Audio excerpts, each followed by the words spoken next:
जी students, आज हम लोग सेकेंड ईयर बायोलॉजी के एक बहुत ही इंपॉर्टेंट टॉपिक को डिस्कस करने जा रहे हैं which is DNA analysis. DNA analysis को आप लोग कॉमनली चार नामों से जानते हैं, यानी कि ये एक ही प्रोसेस है जिसको डिफरेंट नेम्स दिए जाते हैं। डीएनए एनालिसिस को आप DNA profiling, DNA testing, DNA typing और डीएनए फिंगरप्रिंटिंग के नाम से जानते हैं। अब इसमें से जो मोस्ट कॉमनली टर्म हम लोग डेली लाइफ में इस्तेमाल करते हैं वो डीएनए टेस्टिंग की टर्म इस्तेमाल कर रहे होते हैं। आपने न्यूज़ में, मूवीज़ में अक्सर ये टर्म सुनी होगी, डीएनए टेस्ट। उसी के हवाले से आज हम डिटेल डिस्कशन करेंगे कि डीएनए टेस्ट कैसे परफॉर्म किया जाता है और ये किस तरह से आपके पास डिफरेंट केसेस को रिजॉल्व करने में हेल्पफुल साबित होता है। डीएनए टेस्ट जिन लैब्स में परफॉर्म किया जाता है उन लैब्स को आप फॉरेंसिक लेबॉर्ट्रीज़ कहते हैं, और इसीलिए ये एक टेक्निक है जो कि फॉरेंसिक टेक्निक है, फॉरेंसिक लेबॉर्ट्रीज़ में परफॉर्म की जाती है, जिसके थ्रू आप लोग डिफरेंट तरह के केसेस को सॉल्व कर सकते हैं। सपोज़ आप किसी भी एरिया में किसी भी क्राइम इन्वेस्टिगेशन में डीएनए टेस्टिंग को यूज़ कर सकते हैं। आप डिफरेंट पैटर्निटी के इश्यूज़ को रिजॉल्व कर सकते हैं। अब इसमें आप लोग किस तरह से रिजॉल्व करेंगे कि सपोज़ अगर आपके पास एक बेबी है जिसके मल्टीपल पैटर्निटी क्लेम्स आ रहे हैं, ठीक है, यानी कि फॉर एग्जांपल एक बेबी है जिसके दो डिफरेंट कपल्स क्लेम कर रहे हैं कि ये हमारा बच्चा है।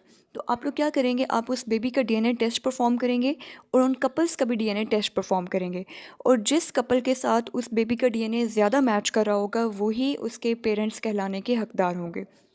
इस तरह से पैटर्निटी क्लेम्स को, पैटर्निटी डिस्प्यूट्स को भी आप लोग डीएनए टेस्टिंग के थ्रू रिजॉल्व कर सकते हैं। आप किसी भी एयर, वाटर, सॉइल या फूड के सैंपल के अंदर मौजूद बैक्टीरिया को डिटेक्ट कर सकते हैं कि आपकी एयर में या आपके वाटर में या किसी भी फूड में, सॉइल में कौन से बैक्टीरिया मौजूद हैं। और इसके अलावा आप इसको डीएनए टेस्टिंग को डोनर रेसिपिएंट क्रॉस मैचिंग में भी इस्तेमाल कर सकते हैं। अब इस बात का क्या मतलब है कि फॉर एग्ज़ाम्पल अगर आप एक ऑर्गन डोनेट करना चाह रहे हैं तो मोस्टली आपको पता है कि ऑर्गन ज़्यादातर यही पसंद किया जाता है कि रिलेटिव से जो है वो ऑर्गन रिसीव किया जाए। उसके लिए आप क्या कर सकते हैं, आप डोनर रेसिपिएंट क्रॉस मैचिंग के लिए भी डीएनए टेस्टिंग परफॉर्म कर सकते हैं। अब डीएनए टेस्टिंग का मैकेनिज्म क्या है बच्चों, इसके लिए आप लोग क्या करते हैं, DNA testing is based on restriction fragment length polymorphism. अब ये बहुत समझने वाली चीज़ है, इस पे आप लोगों ने फोकस करना है। डीएनए टेस्टिंग के लिए आप लोग रिस्ट्रिक्शन फ्रेगमेंट लेंथ पॉलीमॉर्फिज्म करते हैं। अब इसका क्या मतलब है, हमारे पास बच्चों कुछ पर्टिकुलर एंजाइम्स होते हैं जिन्हें आप लोग रिस्ट्रिक्शन एंजाइम्स का नाम देते हैं। रिस्ट्रिक्शन एंजाइम्स क्या करते हैं, वो आपके डीएनए को डिफरेंट साइट्स पे कट करते हैं। बच्चों, डीएनए टेस्टिंग के लिए हम लोग क्या करने जा रहे हैं, हम लोग कुछ पर्टिकुलर एंजाइम्स इस्तेमाल करने जा रहे हैं जिन एंजाइम्स को हम रिस्ट्रिक्शन एंजाइम्स का नाम देते हैं। रिस्ट्रिक्शन एंजाइम्स क्या करते हैं, वो आपके डीएनए को डिफरेंट साइट्स पे कट करते हैं और उन साइट्स को आप लोग रिस्ट्रिक्शन साइट्स का नाम देते हैं। अब यहाँ पे हम एक एग्जाम्पल से इस बात को समझते हैं। सपोज़ ये आपके पास पर्सन 1 है और ये आपके पास पर्सन 2 का डीएनए सैंपल जो है उसको ड्रॉ किया गया है। यहाँ पे आप देख सकते हैं कि ये पर्सन 1 का डबल स्ट्रैंडेड डीएनए है और ये कोई भी रैंडम पर्सन 2 है जिसका डीएनए आपको येलो में शो किया गया है। अब आप लोग क्या कर रहे हैं, आप लोग एक कॉमन रिस्ट्रिक्शन एंजाइम ले रहे हैं। रिस्ट्रिक्शन एंजाइम्स बच्चों बहुत सारी टाइप्स के होते हैं, ऐसा नहीं है कि सिर्फ एक ही एंजाइम है। रिस्ट्रिक्शन एंजाइम डिफरेंट तरह के हैं। आप लोग क्या करेंगे, आप एक ही कॉमन रिस्ट्रिक्शन एंजाइम लेंगे और उसी एंजाइम से पर्सन 1 के डीएनए को भी कट करेंगे और उसी एंजाइम से पर्सन 2 के भी डीएनए को कट करेंगे। सपोज़ आप लोगों ने एक एंजाइम ले लिया जिसका नाम है हे3, ठीक है, यानी कि ये हीमोफिलस इन्फ्लुएंजा से ये एंजाइम जो है वो आइसोलेट किया गया है, इसलिए इस एंजाइम को हमने नाम किया गया है हे3। ये क्या है, ये एंजाइम का नाम है। अब इस एंजाइम की खासियत क्या है बच्चों, ये एक रिस्ट्रिक्शन एंजाइम है जो कि डीएनए को कट करता है जीसी के दरमियान, ठीक है, यानी कि ग्वानिन और साइटोसिन के दरमियान में ये डीएनए को कट करता है। तो अब आप जब इस एंजाइम के थ्रू पर्सन 1 और पर्सन 2 के डीएनए को कट करेंगे तो अब यहाँ पे पर्सन 1 के अंदर ऑब्वियसली उसका डीएनए डिफरेंट है और पर्सन 2 का डीएनए भी बिल्कुल डिफरेंट है। जब आप लोग हे3 के थ्रू इन दोनों पर्सनस के डीएनए को कट करेंगे तो ये एंजाइम कहाँ पे कट करता है, जीसी के दरमियान। और अब सपोज़ करें कि पर्सन 1 के अंदर जीसी यानी कि ग्वानिन साइटोसिन 2 दफ़ा आ रहे हैं, ठीक है, जबकि पर्सन 2 के अंदर ग्वानिन साइटोसिन सिर्फ और सिर्फ एक दफ़ा आ रहे हैं। अब ये एंजाइम क्या करेगा, ये हमेशा इसकी ये एबिलिटी है कि ये ग्वानिन और साइटोसिन के दरमियान में कट कर सकता है डीएनए को।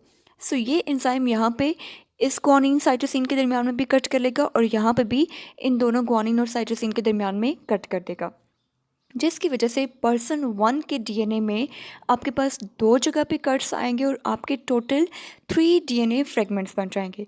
एक आपके पास यहाँ तक का स्मॉल फ्रेगमेंट आ गया, एक आपका दरमियान का लॉन्ग फ्रेगमेंट है और एक आपका ये थर्ड फ्रेगमेंट जनरेट हो गया।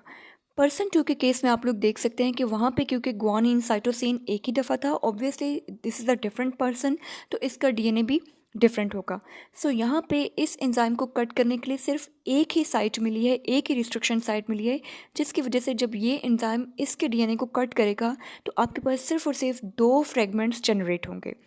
सो इस तरह से बच्चों अब आप लोग देख सकते हैं कि पर्सन 1 के केस में आपके फ्रेगमेंट्स डिफरेंट साइज़ के हैं और पर्सन 2 के केस में आप लोग देख सकते हैं कि जो रिस्ट्रिक्शन फ्रेगमेंट्स जनरेट हुए हैं वो डिफरेंट साइज़ के हैं। इसीलिए इस टेक्निक को आप लोग नाम देते हैं रिस्ट्रिक्शन फ्रेगमेंट लेंथ पॉलीमॉर्फिज्म का। आपने इस टेक्निक में रिस्ट्रिक्शन एंजाइम्स को इस्तेमाल किया और रिस्ट्रिक्शन एंजाइम्स के थ्रू जब आप डिफरेंट पर्सन्स के डीएनए को कट करेंगे तो आपके डिफरेंट रिस्ट्रिक्शन फ्रेगमेंट्स जनरेट होंगे जिनकी लेंथ डिफरेंट होगी।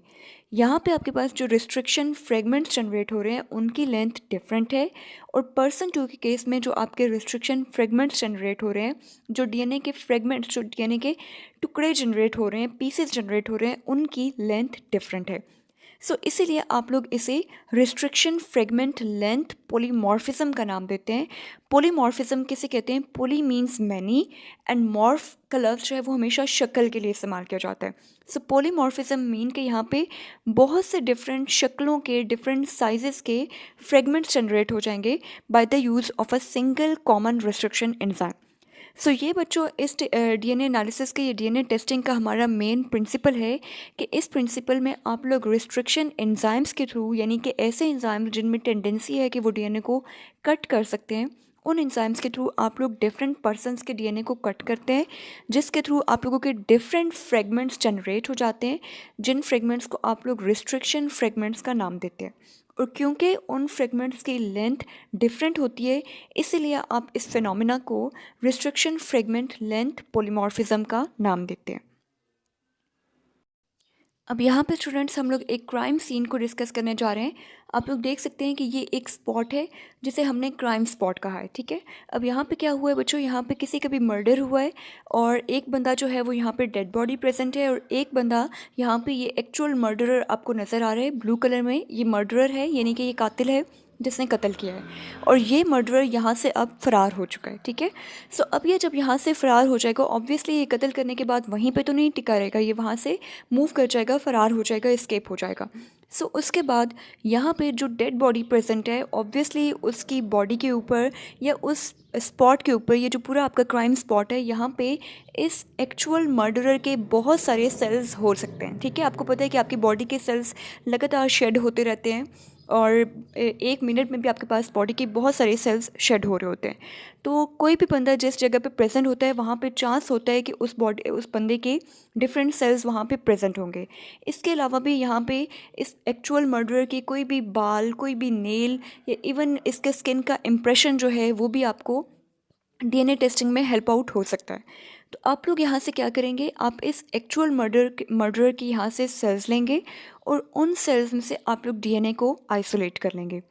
अब दूसरी तरफ आप लोग क्या करेंगे, जिन लोगों पर आपको शक है आप उनका भी डीएनए टेस्ट परफॉर्म कर देंगे। सपोज़ ये आपका सस्पेक्ट 1 है, ठीक है, यानी कि आपको एक तो इस पे शक है और साथ में आपको इस ग्रीन वाले बेचारे पे भी शक है, ठीक है। सो S1 और S2 दोनों जिन पर आप लोगों को शक है, आप उनका क्या करेंगे, डीएनए आइसोलेट कर लेंगे। यहाँ से आप लोगों ने S1 का डीएनए आइसोलेट कर लिया और यहाँ से S2 पे भी आप लोगों को शक था तो आपने इसका भी डीएनए आइसोलेट कर लिया। अब आप लोग अगेन वही टेक्निक परफॉर्म करेंगे, आप रिस्ट्रिक्शन एंजाइम इस्तेमाल करेंगे। रिस्ट्रिक्शन एंजाइम्स क्या करता है, वो डीएनए को कट करता है। जब आप लोग एक कॉमन रिस्ट्रिक्शन एंजाइम्स के थ्रू इन तीनों डीएनए को कट करेंगे तो कॉमन रिस्ट्रिक्शन एंजाइम की पर्टिकुलर साइट्स होती हैं। जैसे कि फॉर एग्जांपल हम लोगों ने लास्ट जो एग्जांपल डिस्कस की उसमें हम लोगों ने हीमोफिलस इन्फ्लुएंजा 3 हे 3 एंजाइम की बात की, जो कि ग्वानिन और साइटोसिन के दरमियान में कट लगाता है।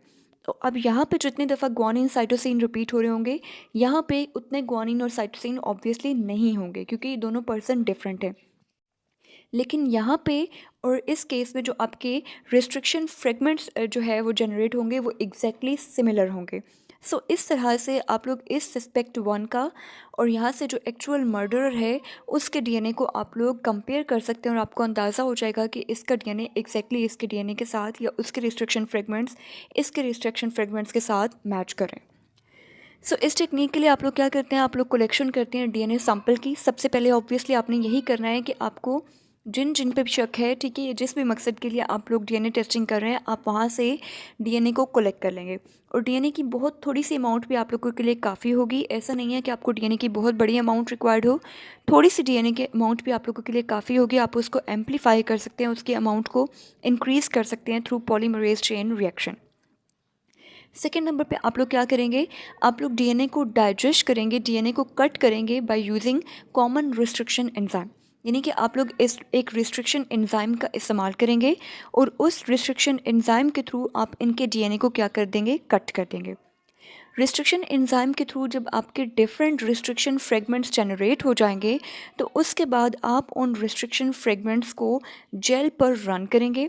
आप लोगों को जेल इलेक्ट्रोफोरेसिस का ऑलरेडी अंदाज़ा है कि जेल पे किस तरह से आप लोग एक ब्लू सा एक सॉफ्ट सा जेल लेते हैं और उस पर आप डीएनए के सैंपल्स को लोड करते हैं और वहाँ पे आप जब पावर सप्लाई ऑन करते हैं तो आपका डीएनए वहाँ पर सेपरेट होना स्टार्ट हो जाता है। सो इस तरह से आप लोग रिस्ट्रिक्शन फ्रेगमेंट लेंथ पॉलीमॉर्फिज्म के थ्रू डिफरेंट रिस्ट्रिक्शन फ्रेगमेंट्स जो जनरेट हुए हैं उन्हें आप लोग जेल पर प्लेस करेंगे और आप लोग पावर सप्लाई ऑन कर देंगे, जिसके थ्रू आपके फ्रेगमेंट्स जेल पर सेपरेट होना स्टार्ट हो जाएंगे। जी तो स्टूडेंट्स, अब यहाँ पे आप लोग देख सकते हैं ये जो हमारा क्राइम स्पॉट था वहाँ पे जो एक्चुअल मर्डरर था उसके सेल से हमने डीएनए आइसोलेट किया और हमारे जिन दो लोगों पे हमें शक था, जो हमारा S1 सस्पेक्ट था और S2 सस्पेक्ट था, उन दोनों से भी हम लोगों ने डीएनए को आइसोलेट कर दिया। हमने इन तीनों डीएनए सैंपल्स को एक कॉमन रिस्ट्रिक्शन एंजाइम से कट किया।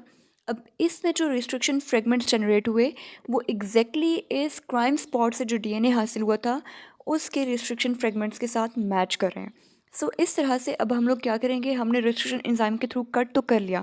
अब आपको पता है कि ये जो है ये बहुत डीएनए के पीसेस बहुत स्मॉल होते हैं, इनको आप लोग नेकेड आई से इस तरह से ऑब्जर्व नहीं कर सकते। आपको अंदाज़ा नहीं होगा कि आपके S1 के जो डीएनए के फ्रेगमेंट्स हैं, रिस्ट्रिक्शन फ्रेगमेंट्स हैं, वो एग्जैक्टली आपके क्राइम स्पॉट से हासिल किए हुए डीएनए के साथ मैच कर रहे हैं। तो आप लोग क्या करेंगे, आप लोग जेल इलेक्ट्रोफोरेसिस परफॉर्म करेंगे। जेल इलेक्ट्रोफोरेसिस में आप लोगों ने 3 डिफरेंट कॉलम्स बना लिए, 3 डिफरेंट लेन्स बना लिए। एक में आप लोग S1 सस्पेक्ट यानी कि जिस पे आपको शक था उसके फ्रेगमेंट्स को आपने लोड किया। सेकेंड कॉलम में आप लोगों ने S2 के फ्रेगमेंट्स को लोड किया और थर्ड कॉलम में आपको क्राइम स्पॉट से जो डीएनए हासिल हुआ था उसके फ्रेगमेंट्स को आप लोगों ने लोड किया। उसको लोड करने के बाद अब आप लोगों ने क्या किया, आप लोगों ने पावर सप्लाई ऑन कर दी और ये DNA fragments from the negative toward the positive electrode move करेंगे। DNA which is a negatively charge species it will show attraction toward the positive electrode anode और इस तरह से डिफरेंट साइज़ के जो फ्रेगमेंट्स हैं वो एक दूसरे से सेपरेट हो जाएंगे।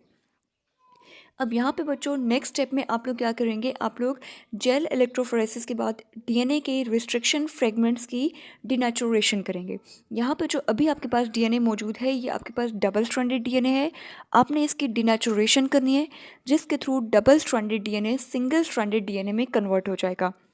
ये डिनेचुरेशन आप लोग इस जेल को किसी भी अल्कलाइन सोल्यूशन में प्लेस करके परफॉर्म कर सकते हैं।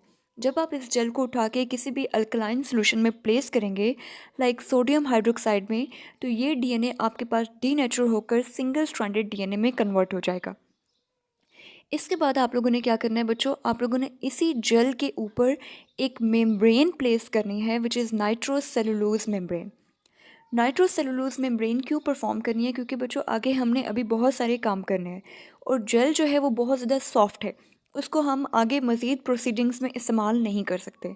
इसलिए हम अपने इस जेल के ऊपर एक मेम्ब्रेन प्लेस करेंगे जो कि पॉजिटिवली चार्ज मेम्ब्रेन है और उस मेम्ब्रेन का नाम क्या है, नाइट्रोसेलुलोज मेम्ब्रेन।